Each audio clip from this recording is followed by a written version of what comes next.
Welcome back to this lesson. So, in this lesson, we're going to talk all about captions and copy that convert. So, really, when we think about writing content, it is going to be extremely important to work on the skill of copywriting. Okay. Copywriting really is what's going to help you establish yourself as a brand authority and an expert, which ultimately is going to establish that rapport with your audience, right? And if you're doing that on a consistent basis, it's not only going to evoke emotion and connection, it's going to ultimately lead your buyers to feeling connected with you, your brand story, your message, and it's what's going to allow them to know, like, and trust and buy from you so much more quicker than your competition. Okay, so it all starts with how well can you solve your ideal client's problem.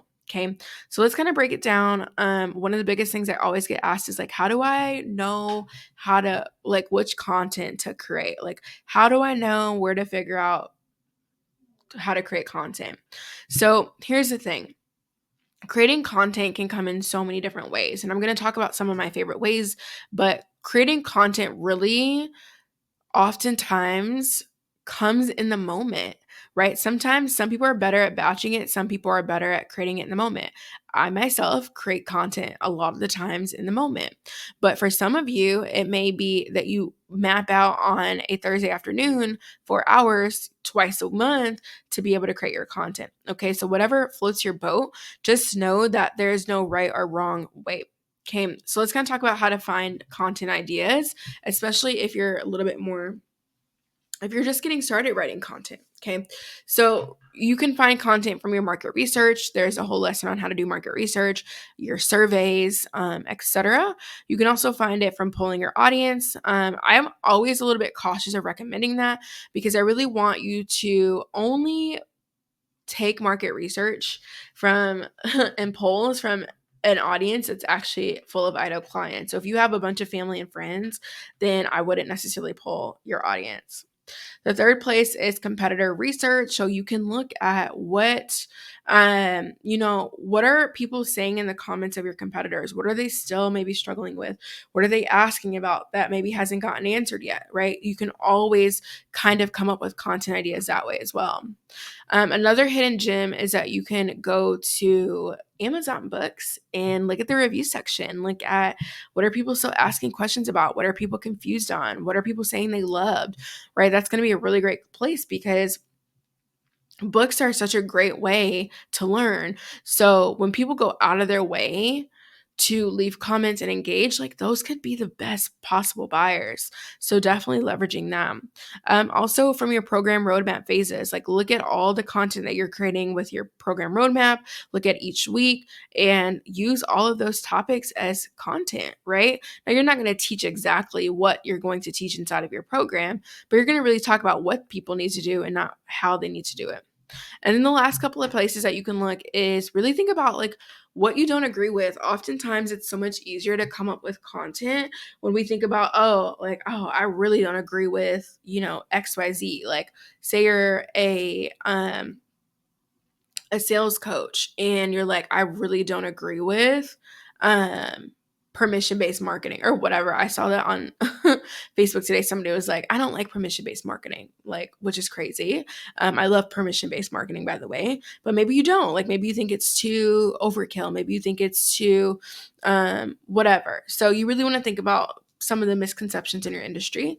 Current events is a great place. So, we think about what time of year you're in. Think about what's going on in the world. Now, obviously, like you're not going to use a current event to be petty or create divide, but you can use a current event and talk about, people love talking about when Facebook and Instagram goes out, why you need an email list, right? I made a post on it, and it actually got a lot of attention, right?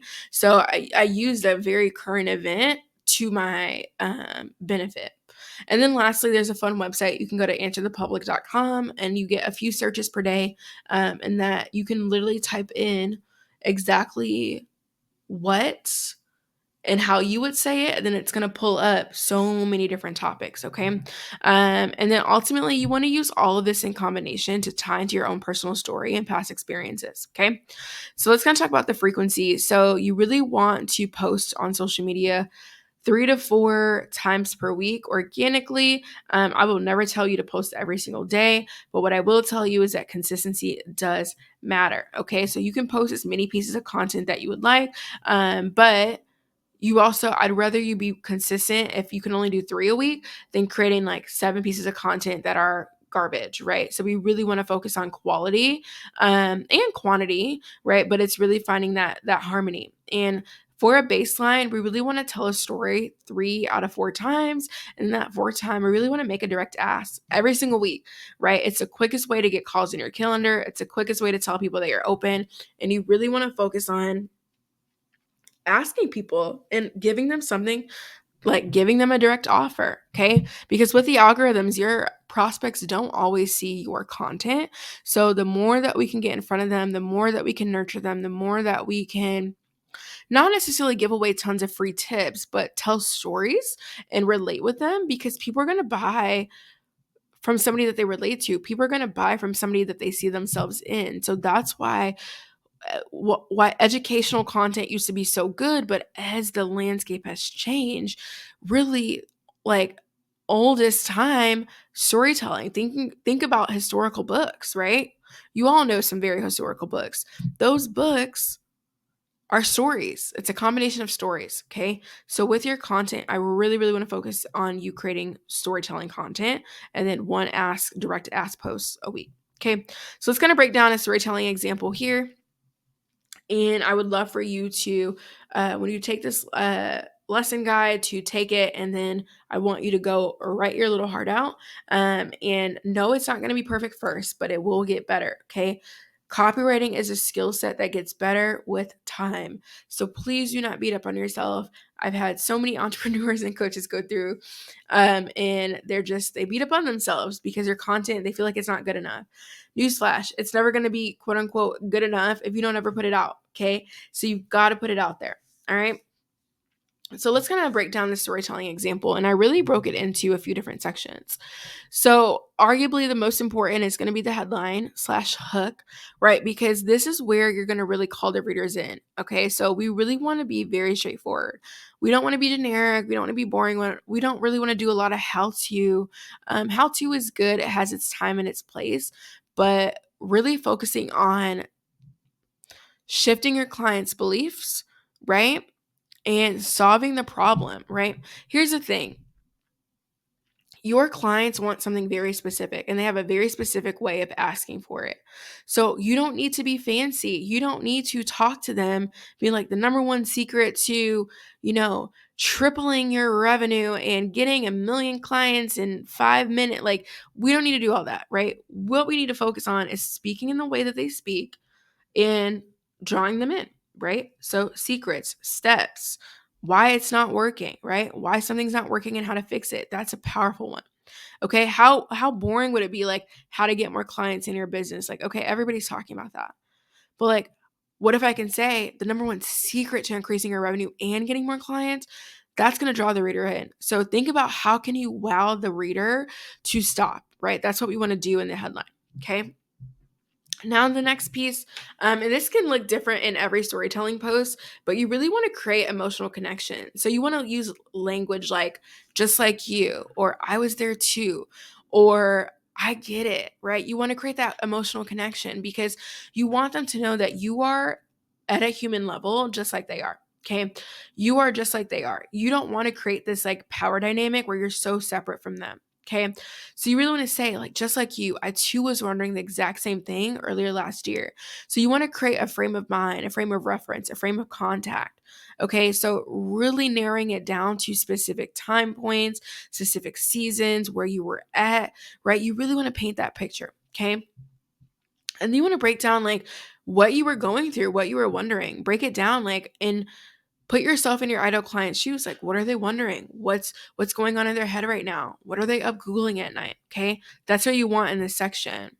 Okay. And it's a lot here, right? So I'm going to have you read through that, but you really want to break down and ask questions like, why were people telling me no? Or why was I feeling this way? Right? Because this is how your ideal client's feeling. It's all about emotional connection. So using little emojis, stating questions like, why was I feeling this way?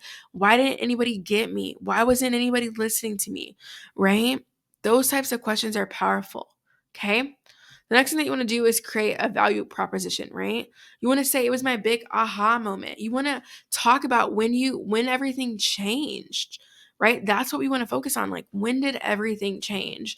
And I love saying I cracked the code, or it was a big aha moment, or it came to me, right? That's a great transition line. So you can start talking about exactly what you like, what's going to solve their problem, right? Because they have this problem, right? You're addressing it in the emotional connection. You're addressing the problem. You're addressing how they feel, how you felt, right? You're talking about you and I and the storytelling piece. And now it's time to talk about how you like what the solution is to that problem. You've created the connection, right? You've hooked them in, you've created the connection, and now you need to give them a value proposition on how you can solve their problem. This is where most people get confused. They don't actually solve their problem in the content.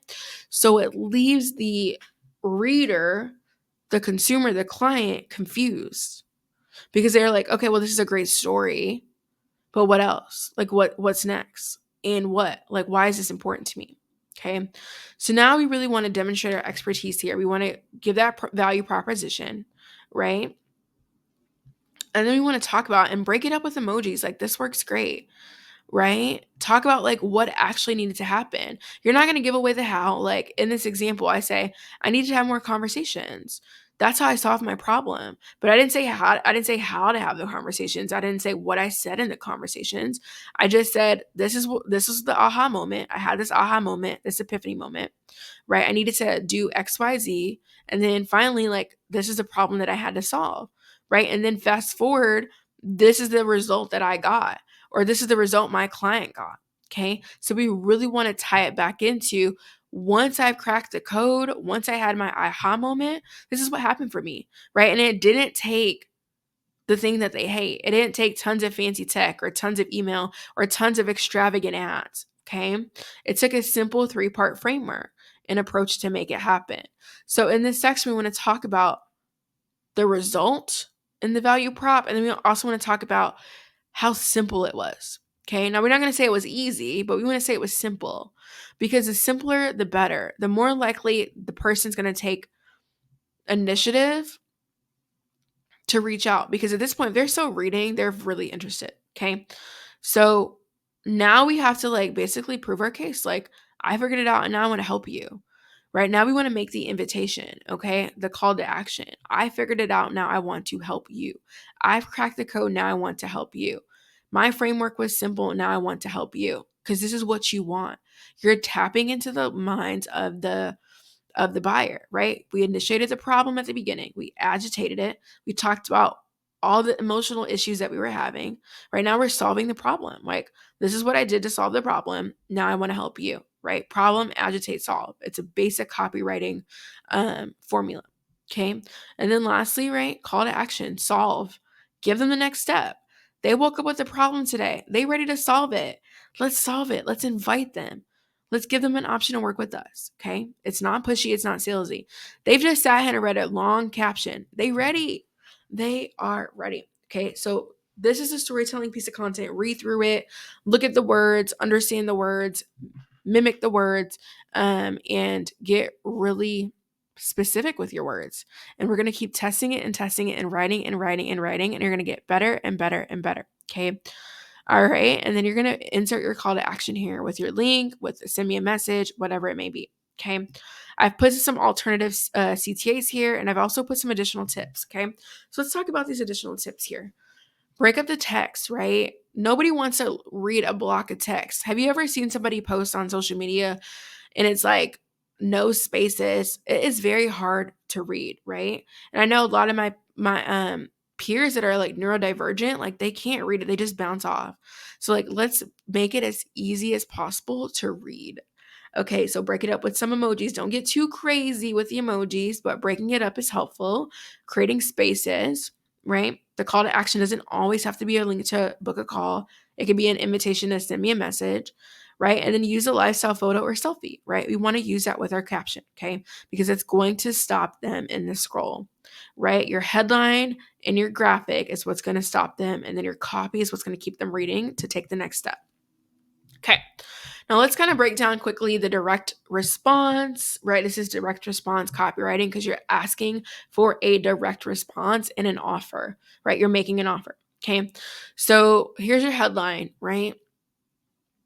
An exclusive private invite or an invitation, right? You want to make this exclusive and juicy and like, heck yeah, like let's go. Okay. You want to open it up so people are like, ooh, what's this? Because you don't see like an exclusive invite all the time. You don't always see that on social media. So when somebody's reading, they're going to be like, they're going to be shook. And for this example, I actually don't necessarily recommend you using a graphic. I actually just recommend you writing it in text, and then maybe using a quote graphic or just plain text. Okay. The next, you want to talk about the result that they want. Okay. You want to talk about the result that they want. So if you want more income, or if you want more impact, or if you want to lose weight, or if you want to create a better relationship, then this is for you, right? Because we don't want people who don't want that to keep reading, right? The goal right here is to talk only to the person that we want, okay? Next, we're going to talk to the pain points, right? If you're currently struggling, overwhelmed, spending hours, right? And don't be generic here. Be very specific. If you're struggling to get consistent leads, if you're struggling to network on LinkedIn, if you're struggling to get out of bed every day to go work out, be specific, okay? Then this is for you, right? That line right here, this is for you. Don't forget it. Then this opportunity is for you, okay? Now we're going to talk about the offer results, right? Now we're going to talk about, well, when I implemented this system, right? Or you could say when my client implemented this system, whatever you want to use, I was able to cut my lead costs. I was able to get on more dates. I was able to get my time back. Whatever the juiciest result that you created, that's what you want to lead with, okay? And then talk about how it was a game changer, how it drastically changed the trajectory of your business or your life or your health or your relationship, okay? It was a game changer. You want people to recognize that like this is no joke. Like this is like going to change your life. Okay. Now, next, we want to talk about the value props, and I do it a little bit differently, right? I'm going to break down like what they're going to get. So we really want to talk about what they're going to get. We want to talk about the benefits versus the features. Okay. You're not going to say you're going to get 6 weekly calls and this and that. No, no, no, no, no. Okay. You could put that in there if you'd like, but I would steer away from that. I'd really focus on the benefits. So what we're going to cover in phase 1 of the program, phase 2, phase 3. Okay. And you're going to say, this is where you're going to get my whole framework. You're going to get my whole process. Okay. And then the last step is like a call to action, right? If you like a step by step, right, send me over a message. Okay. In this specific instance, sending a message or dropping a comment is going to be the most impactful. Okay. And just say, hey, we're going to chit chat back and forth. If it makes the most sense, we'll talk about how we can work together. And that's literally how you write an offer post. Okay. And you're going to keep writing these over and over again, right? And you're going to do this once or like a few times a month, once a week. And it's going to be a game changer for you. So study this, just like I said with the storytelling post, but study it, read it, love on it. As a fun bonus, because I know writing headlines, what I find is like having a good headline is what's going to tell the story. So I've included tons of different headlines that you can use for your storytelling posts, brand authority, and then also a handful of headlines for your offer, a sneak peek, right, inside of my new program, an invitation, an exclusive invite, save this post. That one's really good on Instagram. I am looking for 5 service providers. I'm looking for 5 women that want to find their dream partner, right? And then you can go into your offer post. Okay. So these are different headlines that I've used all these headlines in some way, shape, or form for the most part, and they all work well. Okay. So a part of this is like keeping the same content, right? Once you write a really good offer post, a really good direct response post, you don't have to keep changing it. It's not like the offer changes every week, right? But what could change is like that initial headline, right? That initial headline and like the first 3 sections can change, okay? And then you keep the results aren't going to change, the benefits aren't going to change, the call to action's not going to change. Okay, so in an offer post, really that first 3 pieces can change, and that's going to, you just do that a couple times, you'll have content for days. You'll always be able to make an offer. Okay. So study this, take what you like, leave what you don't like, and know that these are tested and these work, and they're juicy. They get people to stop, okay? And that's the whole goal of your content. We want people to stop their scroll, right? We want people to be eye-catching, right? These emojis break things up, and we want people to keep reading, right? Because the more that we have people, if our people read, that means that people are going to take action, right? And it's just a matter of time. So go write your heart out. Captions are fun. They get to be so fun. Okay. So again, copy, it doesn't have to be perfect. Done better than perfect, and know that you're going to get better with it over time. Okay. So that's what I got for you in this lesson, and I'll see you in the next one.